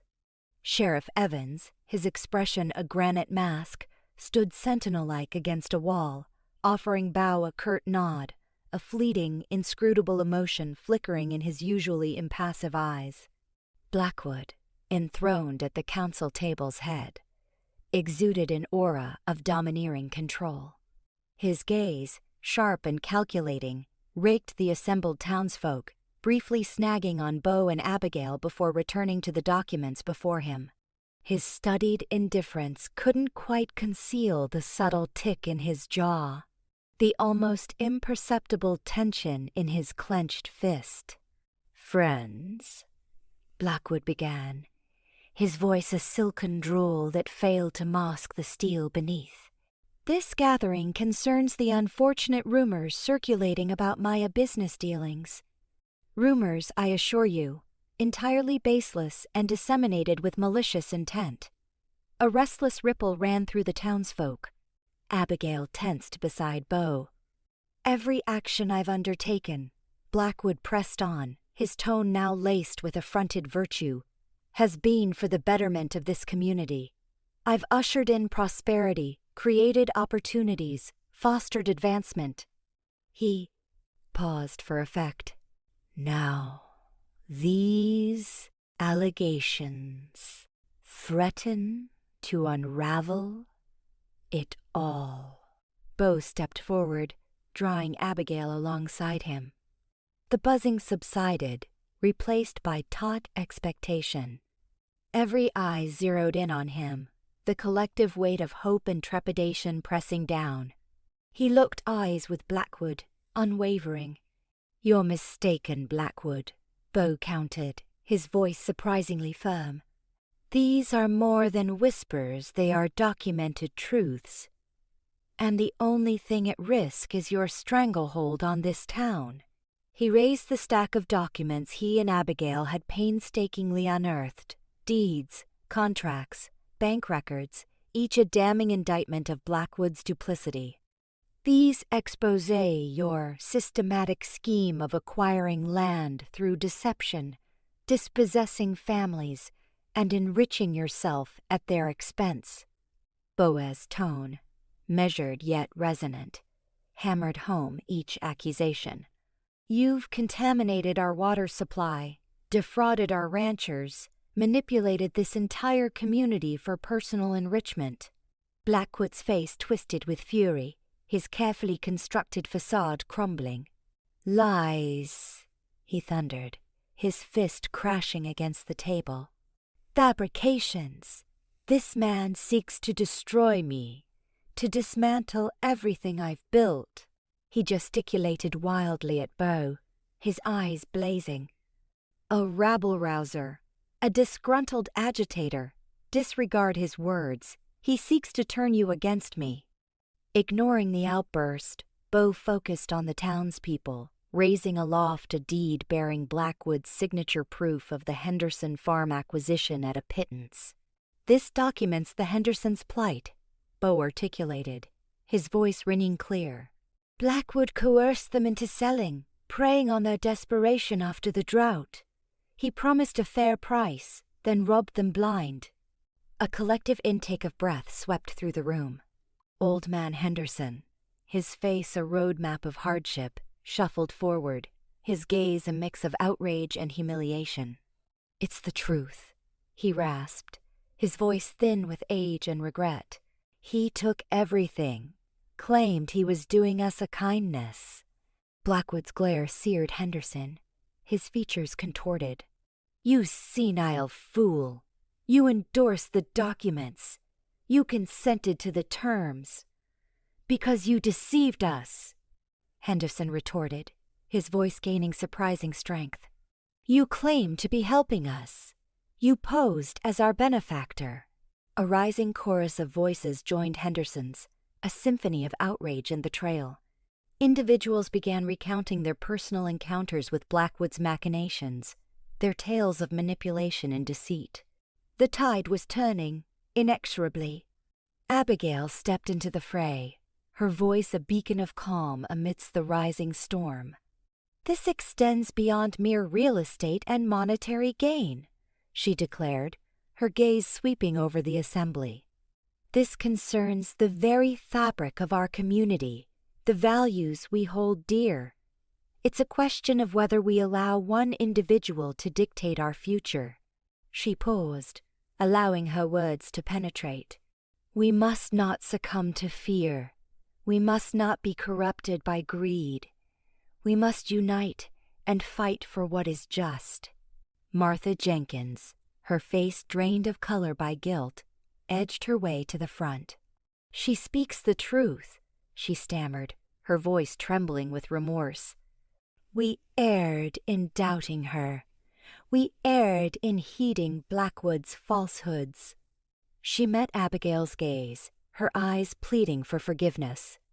"I am sorry, Abigail. I should have recognized the truth." Abigail offered a gentle smile, a silent absolution. Martha turned to address the crowd, her voice gaining conviction.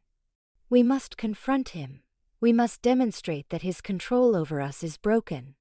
A wave of assent rippled through the room. Heads nodded. Voices murmured their support. The oppressive atmosphere of fear began to dissipate, supplanted by a burgeoning sense of resolve. Blackwood, aghast, witnessed the unraveling of his dominion. His face was a mask of impotent fury. "You are all fools," he shrieked, his voice cracking with desperation. "You will rue this day, all of you." He shoved back from the table, his chair clattering to the floor. He fixed Beau with a venomous stare. "This isn't finished, Sutton," he snarled. "This is just the beginning." He stormed from the town hall, leaving behind an atmosphere thick with both relief and lingering apprehension. The initial skirmish had been won, but the war was far from over. Beau understood that Blackwood would not concede easily. He would retaliate, and he would fight without honor. Sheriff Evans stepped forward, his face etched with concern. "All right, everyone," he announced, his voice authoritative. "Let's maintain order. We'll need to gather testimonies and exhibits. This will require time." He glanced at Beau, a hint of gratitude surfacing in his demeanor. "Thank you, Beau, for unearthing this." Beau nodded, his gaze meeting Abigail's. He saw mirrored in her eyes the dawning of his own hope. They faced a long and arduous path, but for the first time in what felt like forever, he held the conviction that they could prevail. They could redeem their town. They could forge a future worthy of the fight. Justice served Blackwood, his features a twisted mask of fury, shouldered past the astonished townsfolk. His meticulously crafted veneer of respectability shattered with each frantic stride. He bolted toward his waiting carriage, the horses already agitated by the evening's drama. "Get me out of here!" he roared at the driver, his voice cracking with desperation. Abigail watched him flee, a wave of bone-deep weariness engulfing her. The adrenaline that had fueled her impassioned speech now drained away, leaving her feeling exposed. Blackwood's parting words, a thinly veiled menace, reverberated in her thoughts. Beau moved to her side, his presence a comforting solidity. "He won't outrun justice," he murmured, his voice a steadying influence. He nodded toward Sheriff Evans, already moving with focused intent toward his mount. Evans, a man of few words and decisive action, moved with quiet purpose. No raised voice, no wasted breath. He simply swum onto his horse and spurted into a gallop, a plume of dust blooming behind him as he gave chase. The town watched, breathless, a collective hope fluttering in their chests. Blackwood's carriage lurched down Main Street, narrowly avoiding a collision with a farm wagon. He cast a frantic glance back, his eyes wide with burgeoning terror as he saw Evans closing the distance. "Faster, damn you!"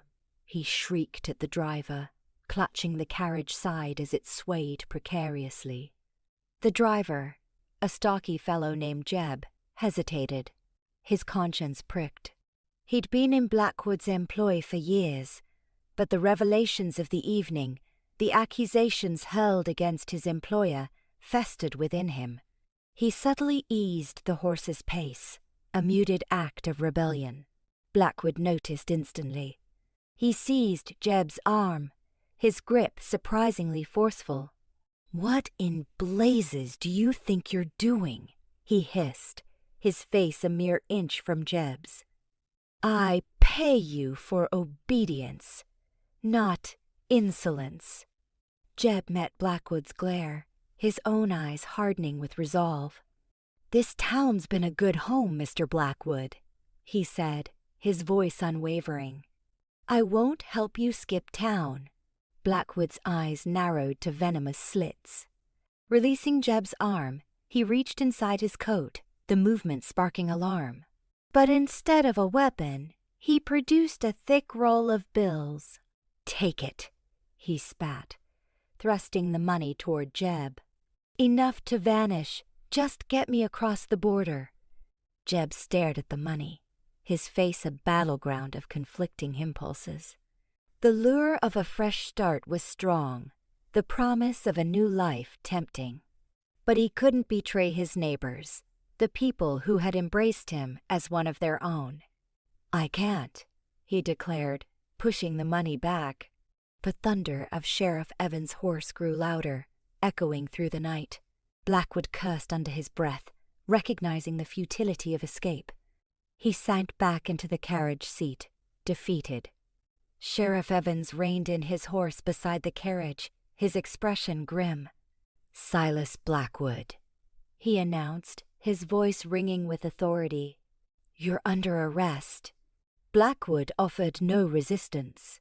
He climbed out of the carriage, his shoulders slumped in resignation. His gaze fixed on the dirt.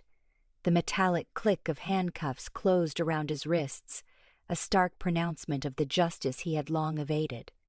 As Evans escorted Blackwood away, a cheer erupted from the assembled crowd on Main Street. The sound swelled, a tidal wave of relief and celebration washing over the town. Strangers embraced, tears of joy tracing paths down their faces. The reign of terror was finally over. Abigail watched the scene unfold, a profound sense of fulfillment blossoming within her. She had arrived in Harmony Creek hoping to ignite minds, to inspire her students. Little did she know she'd become the spark for such sweeping change. Beau stood beside her, his hand resting gently on her back. "You did it, Abby," he said, his voice laced with admiration. "You rescued this town." Abigail smiled softly, shaking her head. "We did it, Beau," she corrected him. "We did it together." In the aftermath, the town hummed with activity. The townspeople rallied, mending the wounds Blackwood had inflicted, both visible and unseen. They revitalized the neglected schoolhouse, breathed new life into faded buildings, and organized gatherings to celebrate their hard-won freedom. The evidence Abigail had meticulously gathered, paired with the impassioned testimonies of the townspeople, ensured Blackwood's swift conviction, his ill-gotten bargain. Gains were seized, and the stolen land restored to its rightful custodians. Beau, too, found himself swept up in the town's renaissance. He assisted with repairing fences, devoted time to the schoolhouse, and even participated in a town meeting. Sharing his knowledge of land stewardship, he rediscovered a sense of purpose he thought lost forever, an unexpected connection to a community that began to heal the emptiness within him. One evening, as the setting sun splashed the sky with vibrant hues of apricot and rose, Beau and Abigail sat on the schoolhouse porch, watching the children at play. Their joyous laughter danced on the breeze, a testament to the indomitable spirit of community. "It's a beautiful sight, isn't it?" Abigail murmured, her voice gentle. Beau nodded, his gaze fixed on the children. "It is," he replied, "but it's more than just beauty. It's a promise, a glimpse of what we can build together." Abigail turned to him, her eyes radiating warmth. "You found your way, Beau," she said. "You're not the same man who arrived here months ago." Beau smiled, a genuine smile that lit his face. "Perhaps you've helped me along that path, Abby," he admitted. "You gave me hope that it's possible to find happiness again, even after all that's happened." He took her hand, his touch tender and reassuring. "I can't predict what the future holds," he said, "but I know I want to face it with you by my side." Abigail squeezed his hand, her heart overflowing with affection. "I can't imagine it any other way," she whispered. As they sat there, hand in hand, bathed in the fading sunlight and surrounded by the sounds of children's laughter, they knew the journey ahead might not always be smooth. Yet, they also knew they had found solace and strength in one another. Together, they could navigate any challenge. Harmony Creek had been fractured, but it had emerged stronger, more united. And in the process, Beau and Abigail had found healing, redemption, and a love that transcended the scars of the past. They were ready to embrace the future, shoulder to shoulder, with optimism and a shared dedication to forging a brighter tomorrow. The long shadow of Blackwood's tyranny had finally receded, replaced by the radiant promise of a new dawn. Rebuilding and redemption, the hammering echoed. Through Harmony Creek, a steady rhythm against the backdrop of a town slowly breathing again. Beau swung the hammer, each strike a release of pent-up energy, a defiant act against the silence that had haunted him for so long. The schoolhouse, once a symbol of neglect and Blackwood's insidious greed, was now a skeleton of raw lumber and hopeful intent. Beside him, Abigail, her brow dusted with sawdust, wrestled with a stubborn plank. Her determination was a tangible thing, a force as real as the wood they were shaping. "Need a hand there, Miss Monroe?" Beau asked, the gruffness in his voice softened by a smile that reached his eyes. Abigail glanced up, her own smile mirroring his. "Just about to conquer it, Mr. Sutton. Though I wouldn't say no to a little assistance from an expert." She gestured to the plank, a playful glint in her eyes. He moved to her side, his large hands dwarfing hers as he guided the plank into place. Their fingers brushed, a spark of warmth passing between them. The air crackled with unspoken feelings, a fragile hope blossoming amidst the sawdust and sweat. "Thank you, Beau," she said softly, her gaze lingering on his. "This means the world to me, to all of us." He straightened, shoving his hands into his pockets, suddenly self-conscious. It's the right thing to do, Abigail. This town needs this." He busied himself with aligning another beam, avoiding her gaze. Days bled into weeks. They worked tirelessly, side by side. The schoolhouse slowly taking shape. The townsfolk pitched in, their faces etched with a renewed sense of purpose.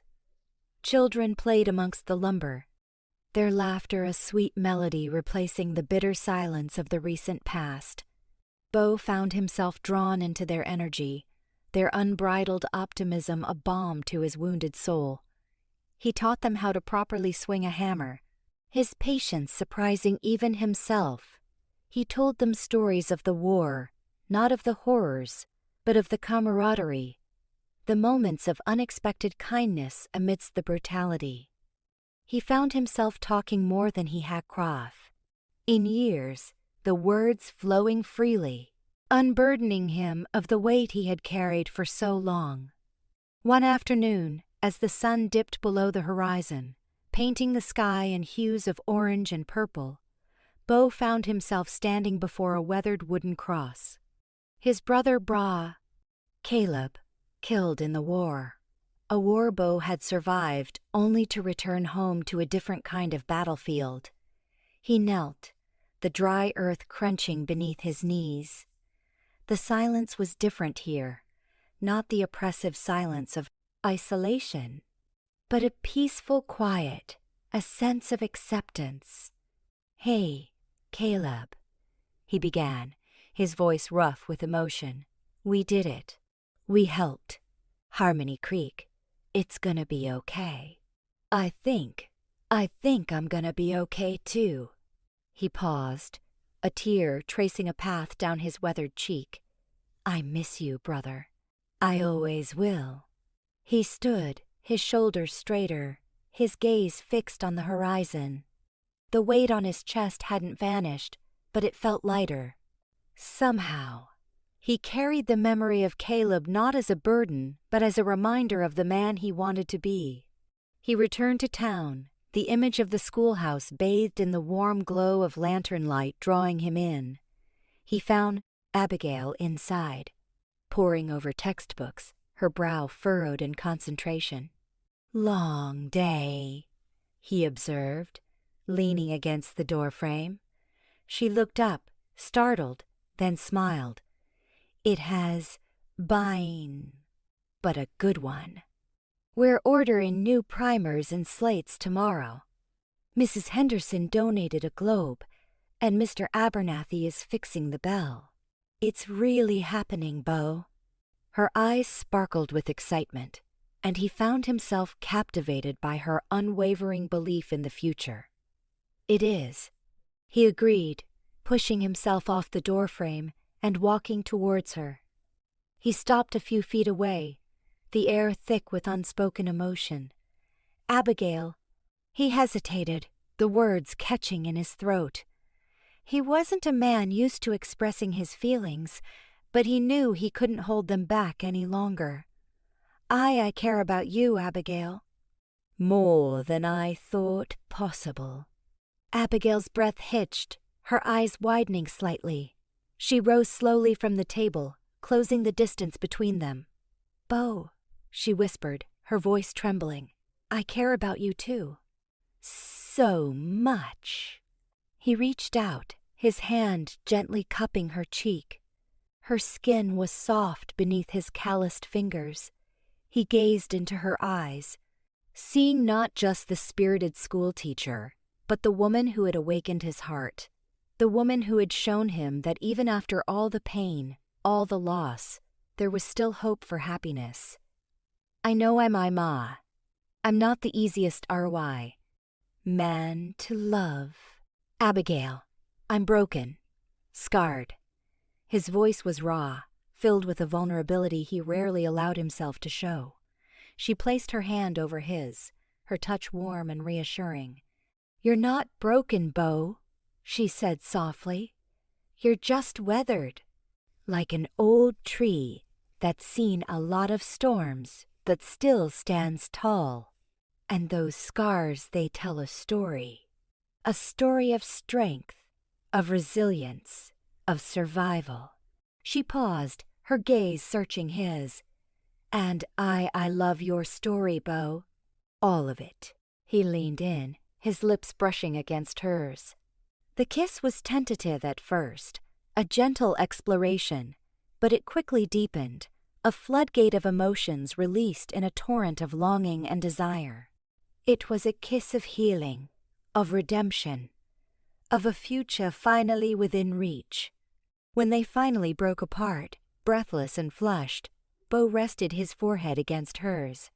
"I love you, Abigail," he whispered, the words a promise, a vow. "I never thought I'd be able to say those words again. But I do. I love you with all my heart." A tear trickled down Abigail's cheek, but her smile was radiant. "I love you too, Beau," she whispered back. "More than words can say." He pulled her close, wrapping his arms around her, holding her tight. In that moment, surrounded by the scent of sawdust and the promise of a brighter future, Beau knew he had finally found his way home. He had been lost for so long, wandering in the wilderness of his own pain, but Abigail had shown him the path back to the light. And together they would rebuild not just the schoolhouse, but their lives, their town, and their future. The hammering would continue. The books would be opened. The children would learn. And Beau and Abigail would face whatever challenges lay ahead, hand in hand, their love a beacon of hope in the heart of Harmony Creek.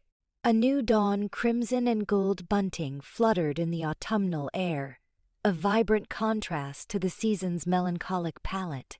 Harmony Creek shimmered with celebration ribbons, patterned cloths, and painted signs exuberantly announced, "Welcome home, scholars." On the newly completed schoolhouse porch, Abigail stood firm, Beau a grounding presence beside her, carrying a faint aroma of timber and varnish. He seemed out of place, like a mountain cat in a parlor, yet his hand rested reassuringly at her back. Before them, The crowd formed a rich mosaic of weathered faces, each alight with expectancy. Martha Jenkins, eyes brimming, clutched a posy of wildflowers, her gaze locked on Abigail. Reverend Monroe, his face crinkled with joy, held his time-worn Bible. Gleaming, freshly scrubbed children squirmed in their finest clothes, eyes wide. Abigail stepped forward, her voice barely wavering. "Friends, neighbors," she began, the words ringing clear in the cool air. "We dedicate today far more than these walls and roof. We celebrate the very essence of Harmony Creek, an indomitable spirit, unwavering in its belief in tomorrow." Her gaze swept over the assembly, pausing on Beau. "This schoolhouse is a tribute to our collective strength, a testament to our faith in one another, to our refusal to surrender hope." A wave of applause swelled, then roared. Beau tensed beside her, his jaw set, yet a spark of something like pride softened his rugged mien. Accolades sat uneasily on him. He was a creature of the shadows, not the limelight. Martha Jenkins pushed to the front, her voice thick with remorse. "Abigail," she rasped, voice cracking with emotion. I must beg your forgiveness. I succumbed to falsehoods. Let fear poison my judgment. Can you ever pardon me?" Abigail descended the steps, meeting Martha's eyes. "There's nothing to forgive, Martha," she murmured, clasping her hand. "We all falter. It's what we learn that defines us." The rigidity left Martha's frame, and a tear traced a path through the lines on her face. "Thank you," she breathed. The festivities continued well into dusk. Children shrieked with glee as they chased each other across the new schoolyard. Families shared. Feasts spread on blankets under the ancient oaks. The air pulsed with the scent of barbecue and the lilting song of a fiddle. Beau observed from the periphery, a maelstrom of feelings churning within him. He witnessed the unbridled joy on the children's faces, the hard-won relief in the parents' eyes, the shared bond forged in the fires of hardship. He saw a community, resurrected, imbued with newfound strength. As the sun began its descent, painting the horizon in fiery hues, Abigail joined him, leaning into his side. "Content?" she murmured. The word caught, unspoken, in his throat. Contentment was a distant star, a forgotten concept. Yet as he looked at Abigail, her gaze radiating warmth and affection, a flicker of something long dormant stirred within him, something akin to optimism. "Yeah," he replied, voice roughened. "Yeah, I believe I am." He embraced her, and together they watched as the children gathered, their voices soaring in a chorus of "God Bless America." Years unfolded. The schoolhouse flourished, a beacon of knowledge in Harmony Creek's heart. The town thrived, its wounds gradually healing, its spirit renewed. Blackwood's dominion faded, his empire collapsing beneath the weight of avarice and deceit. One evening, as the sun bathed the sky in vibrant color, Beau and Abigail stood on the porch of the Double Bar S, their children at play in the yard, their laughter carried on the breeze. The ranch had been reborn, the pastures emerald, the cattle thriving. The old house resonated with the sounds of family, affection, life. A boy mirroring Beau's dark features and a girl with Abigail's keen eyes darted through the long grass, their joyous cries a symphony of innocence. Abigail watched, her face glowing, her hand resting on her rounded belly. "Promising new life." Beau drew her close. "Remember when you first approached me about the schoolhouse?" He rumbled, "I thought you were plumb loco." Abigail chuckled, a musical sound. And I considered you the most ornery, impenetrable man I'd ever encountered. Guess we were both mistaken, he said, his gaze softening as he looked at her. Or perhaps we were both spot on. He kissed her, a deep, lingering kiss that spoke of devotion, gratitude, and faith. When they parted, Abigail rested her head against his chest, listening to the steady cadence of his heartbeat. "Thank you, Beau," she whispered. "Thank you for believing in me, for believing in Harmony Creek, for believing in us." He held her tighter, his gaze sweeping the ranch, the fields, the distant mountains. The double bar S, once a symbol of his fractured past, was now an emblem of their shared journey, a monument to the transformative power of love, forgiveness, and hope. "We made it, Abby," he said, his voice resonant with emotion. "We built a new dawn." The sun slipped below the horizon, casting lengthening shadows, but the double bars radiated an inner light, one that would endure for generations. The scars lingered, no longer wounds, but reminders of the battles fought, the sacrifices rendered, and the triumph of love. As Beau and Abigail stood silhouetted against the twilight, they knew their journey was ongoing, but that together they could confront whatever lay ahead, entwined, forever. The land was theirs, their love a tangible reality, and the future, beautifully, belonged to them.